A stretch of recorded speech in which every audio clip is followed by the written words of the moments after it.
Hey class, so today I'm going to talk about my last reading, Embed Analytics and Business Processes.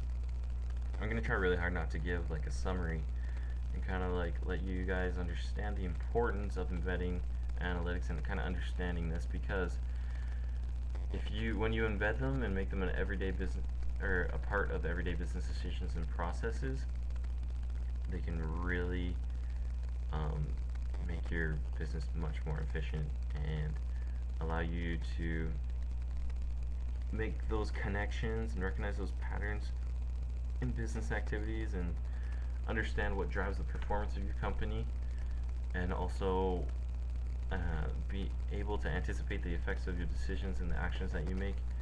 Those are like the benefits, and those are really good big benefits. In this chapter it talks about Avis and how it went from just the managers kind of studying data and then making kind of intuitive based decisions, and how it really wasn't as effective as when they implemented analytical program in the reservation process. And Avis, if you don't know, is a car company, and that actually like increased their utilization by $19 million. Like, people were renting their cars by $19 million more. So like that was huge efficiency thing, and so it's really important for us to understand these things. In this chapter, it talks about the three types of decisions that you need to make. If you're going to go fully automated, so if the processes and the decisions that your analytical systems is going to make is really simple, really well defined, and there's no exceptions. And then if that's not the case, then you need to move on to the exceptions overrides approach, where you get a more of a variety of cases, but the most part you can use the automated approach. But you need to have somebody there in case there is an exception, and you need to have a human expert there. And then the third is the assisted approach, where really analytics isn't making any decisions. They're gathering data for a decision that's very complex, unpredicted variables, and unprecedented. So they're collecting data in order for you to make an educated decision. And that's kind of the role that analytical systems will play in your decisions.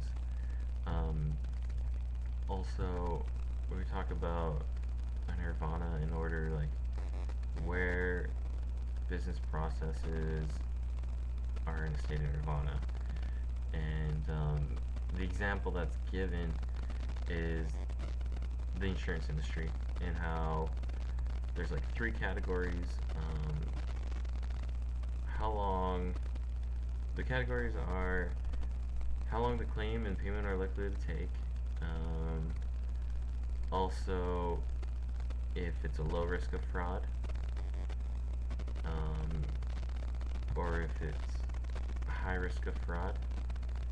And so that kind of will allow the customer to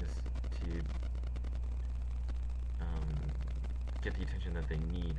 If it's kind of suspicious, then they'll also protect the insurance company.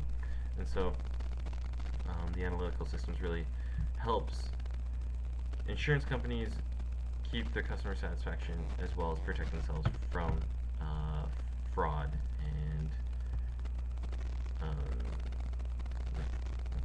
fraud. So really, that's what I learned about in this chapter. It was really interesting to read in the cases how important it is to understand and implement analytics in everyday processes.